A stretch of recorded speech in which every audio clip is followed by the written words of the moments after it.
किसान साथियों राम राम। आशा और उम्मीद करता हूं कि आप सब ठीक ठाक होंगे। साथियों, आज हम चर्चा करने जा रहे हैं हरियाणा के हालात के ऊपर। और ये हालात पर चर्चा करनी बहुत ही बेहद जरूरी हो चुकी है, क्योंकि लगातार बरसातों का दौर जारी है। पानी का लगातार भाव बढ़ता जा रहा है और किसान पुरजोर तरीके से परेशान हो चुका है। परंतु हरियाणा सरकार अपने मौन व्रत को नहीं तोड़ रही है। ये स्पष्ट बात सीधी मैं कहने जा रहा हूं। एमएलए लोग, जो भी जनता के नेता हैं, वो बांधों पर, कट पर, ढाणियों में, गांव में जगह जगह पहुंच रहे हैं। मैं मानता हूं भी हर संभव मदद करने की कोशिश कर रहे हैं, परंतु सरकार अपने सही जिम्मेवारी से पीछे हट रही है। इसका कारण क्या है, मैं सारी की सारी बातें वीडियो में बताने जा रहा हूं। मैं आपको बता दूं कि टवाणा हेड से चलने वाली तमाम नहरें, चाहे वो हरियाणा की नहरें हों, चाहे वो राजस्थान की अमर सिंह ब्रांच और सिद्धमुख ब्रांच हो, सारी की सारी ओवरफ्लो चल रही हैं। जगह जगह नहर टूटती आ रही हैं, खेतों में पानी बहता जा रहा है, ढाणियां उजाड़ू बनती जा रही है। दूसरी बात, झज्जर से चलने वाली ड्रेन जो चोपटा क्षेत्र को कवर करके आगे घग्गर में मिलती है, लगातार अपना तांडव दिखा रही है। रोज दिन व दिन प्रतिदिन टूटती जा रही है। परंतु प्रशासन के अफसर, जो हमारे जिला अधिकारी हैं, वो नरेगा की सहायता से इसे पाटने में जुटे हुए हैं, इन्हें रोकने में जुटे हुए हैं। और किसान अपने स्तर पर कार्य कर रहा है। खेतों का पानी एक खेत से निकलकर 10-10 खेतों तक जाता दिखाई दे रहा है। पानी गांव के नजदीक आ चुका है, गांव में बढ़ने की कोशिश कर रहा है। आप सभी को पता है साथियों, मैं लगातार किसान की आवाज उठा रहा हूं। आवाज उठाना मेरा काम है, शेयर करना सरकार तक पहुंचाना आपका काम है। और इसीलिए कहता हूं कि किसान के हितैषी होने के नाते किसान की आवाज को बुलंद करने के लिए इस चैनल को सब्सक्राइब करें, क्योंकि खेती किसानी को बचाने के लिए चैनल बनाया गया है। चाहे किसी भी प्रकार की बात हो, सब्सक्राइब करें और ज्यादा से ज्यादा किसानों तक शेयर करें। साथियों, हरियाणा के डूबते गांवों को बचाने के लिए क्या पंजाब में मिलिट्री काम कर सकती है, हमारी फौज काम कर सकती है, हमारे फौज के जवान काम कर सकते हैं, तो हरियाणा में क्यों नहीं कर सकते? फिर हरियाणा सरकार किस बात का इंतजार कर रही है?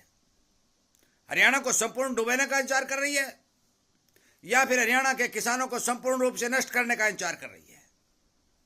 तमाम नहरें, नाले और ड्रेनें और फ्लो चल रही है। इधर घग्गर लगातार टूटती आ रही है। अनेक जगह पूरा का पूरा सिस्टम हरियाणा में बिगड़ चुका है। मान के चलो कि 60 और 65% एरिया में हरियाणा में पानी फैल चुका है। एमएलए, जो हमारे पर्सनल नेता हैं, वो या फिर हमारे किसान भाई, या हमारे डीसी, एसपी, या हमारे मजदूर जो नरेगा भाई काम कर रहे हैं, क्या वो इस संपूर्ण व्यवस्था को संभाल सकते हैं? नहीं संभाल सकते। मैं आपको स्पष्ट तौर पर बता देना चाहता हूं कि बरसातों ने यदि अपना तांडव इसी तरह से 2-4 दिन और चला दिया, तो नहरों, नालों और जितने भी शेम नाले हैं, चाहे घग्गर है, चाहे ये ड्रेन है, तमाम नालों नहरों की पटरियां गलकर तैयार हो चुकी हैं। भारी बरसात से नमी लगातार बढ़ती जा रही है और जगह जगह से नहरें बैठने के समाचार मिल रहे हैं। एक एक दिन में 3-3 जगह नहरें और नाले टूट रहे हैं। खेत लबालब पानी से भरते जा रहे हैं। गांव में मकान गिरने शुरू हो चुके हैं। ढाणियां सारी खाली हो चुकी हैं। इस व्यवस्था को संभालने के लिए, हरियाणा को नुकसान से बचाने के लिए साथियों, हरियाणा सरकार को आगे आके काम करना चाहिए। हरियाणा सरकार को अधिकारियों के जरिए यदि इस तरह त्रासदी काबू पाना चाहती है तो यह संभव नहीं है, क्योंकि अधिकारी हो चाहे हमारे किसान साथी हों, इनके पास मिट्टी के थैले तो हैं, परंतु वो संसाधन नहीं हैं जिनसे वो टूटे हुए नदी नालों को रोक सके, खेतों को बचा सके, गांवों को बचा सके।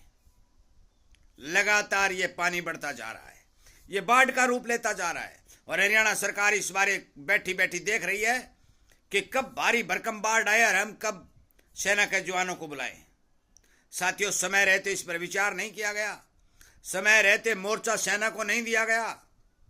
तो मैं स्पष्ट तौर पर बता देना चाहता हूं, टवाणा हेड से चलने वाली तमाम नहरें जो जगह जगह टूट रही हैं, किसान हाथ खड़े कर देगा, कट्टे खाली कट्टे मिलने मुश्किल हो जाएंगे।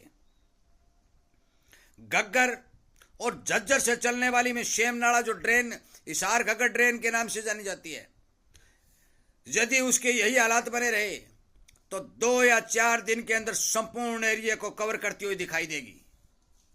बरसातें रुकी नहीं, पानी का बहाव रुका नहीं, तो अब ये जो पट्टड़ बांधे गए हैं, जो किसान द्वारा पट्टड़ बांधे गए, जो कट्टे लगाए गए, वो ज्यादा देर टिकने वाले नहीं है।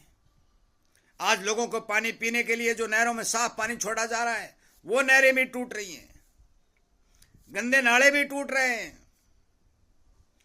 किसान अपने आप को बचाने के लिए मोरियां बंद करने का प्रयास कर रहे हैं, परंतु वो पानी बहकर आगे जाता है, नहर को तोड़ देता है, जिसके चलते एक ही जबोड़े में हजारों एकड़ फसल तबाह हो जाती है। बहुत से किसानों के ढाणियां तबाह हो जाती हैं, बहुत से किसानों के ट्यूबवेल खत्म होते जा रहे हैं। साथियों, मैं आपको बता दूं कि संपूर्ण हरियाणा में, आप माने या ना माने वो आपकी मर्जी, चाहे सरकार काम करे या नहीं करे वो सरकार की मर्जी, चाहे सेना को मोर्चा दे या ना दे वो सरकार की मर्जी, संपूर्ण हरियाणा के अंदर भारी भरकम नुकसान होने के समाचार मिल रहे हैं। एमएलए, हमारे जो प्रतिनिधि हैं, वो लगातार रातों को भी नहरों पर घूम रहे हैं, मैंने देखा है। हमारे अफसर, डीसी साहिबान हैं, सरपंच लोग हैं, वो नहरों नालों पर घूम रहे हैं, परंतु घूमने से क्या फायदा? मार और मार हथियार बगैर कैसे मारे? उनके पास संसाधन नहीं है। साथियों, किसान भाई अपने ट्रैक्टरों के जरिए मिट्टी पहुंचाने का काम कर रहे हैं, ट्रैक्टर नहरों में धंसते जा रहे हैं, जेवीसियां धंसती जा रही हैं। कितने कट्टे कहां से लाए, इस बारे विचार करने पर मजबूर हो चुका है। किसान का सिस्टम दिनों दिन बिगड़ता जा रहा है, यह सच्चाई है। आप पंजाब की बाढ़ को रोकने के लिए, पंजाब में बाढ़ से राहत देने के लिए जो बात कर रहे हैं, तो हरियाणा आपका दुश्मन है। जो हरियाणा में लगातार नुकसान हो रहा है, हरियाणा के किसान तबाह हो रहा है, हरियाणा ने आपका क्या बिगाड़ दिया? तो हरियाणा को बचाने के लिए आप सेना को क्यों नहीं बुला रहे? साथियों, मैं आपसे विनय निवेदन प्रार्थना करता हूं कि आप मेरे इस वीडियो को हरियाणा के मुख्यमंत्री श्रीमान नायब श्री सैनी तक पहुंचाने का काम करें। उनसे हाथ जोड़ के विनय निवेदन करें कि आप हरियाणा के अंदर प्रवेश होने वाली तमाम नहरों की सुरक्षा प्रदान करने के लिए सेना के जवानों को मोर्चा दें, घग्गर को संभालने के लिए सेना के जवानों को मोर्चा दें, और हिसार घग्गर ड्रेन का सारा काम भारतीय सेना के हवाले कर दें, यदि आप किसान को बचाना चाहते हैं। वरना हजारों किलोमीटर का एरिया और हजारों किलोमीटर का किसान तबाह हो जाएगा और 20 वर्ष पीछे चला जाएगा, क्योंकि आज मौके पर किसान के हालात खराब है, कर्ज में डूबता जा रहा है, मौके पर फसल खराब होती जा रही है।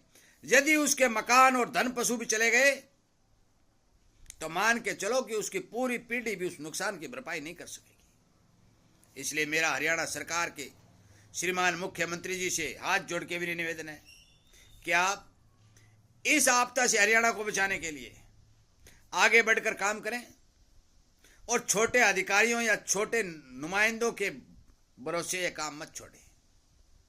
बड़े स्तर पर काम कर लीजिए, भारतीय सेना को बुलावा देकर इस पर काबू पाने का काम करें। मेरे वीडियो को ज़्यादा से ज़्यादा शेयर करें, सरकार तक ये बात पहुंचाएं, श्रीमान मुख्यमंत्री जी तक पहुंचाएं, ताकि हरियाणा को बचाया जा सके। मौके के ऊपर हरियाणा के हालात खराब हो चुकी है, ये हकीकत आप सभी को बताने के लिए वीडियो अपलोड किया जा रहा है और सरकार से पुरजोर तरीके से मांग की जा रही है। वीडियो सुनने के लिए, लाइक शेयर करने के लिए, सरकार तक इस बात को पहुंचाने के लिए, इन्हीं बातों को उठाने के लिए, इन सब बातों के साथ धन्यवाद भी करता हूं और इस मुहिम को आगे बढ़ाने के लिए, इस चैनल के साथ जुड़ने के लिए भी धन्यवाद करता हूं। इस वीडियो को विराम देता हूं। जय हिंद।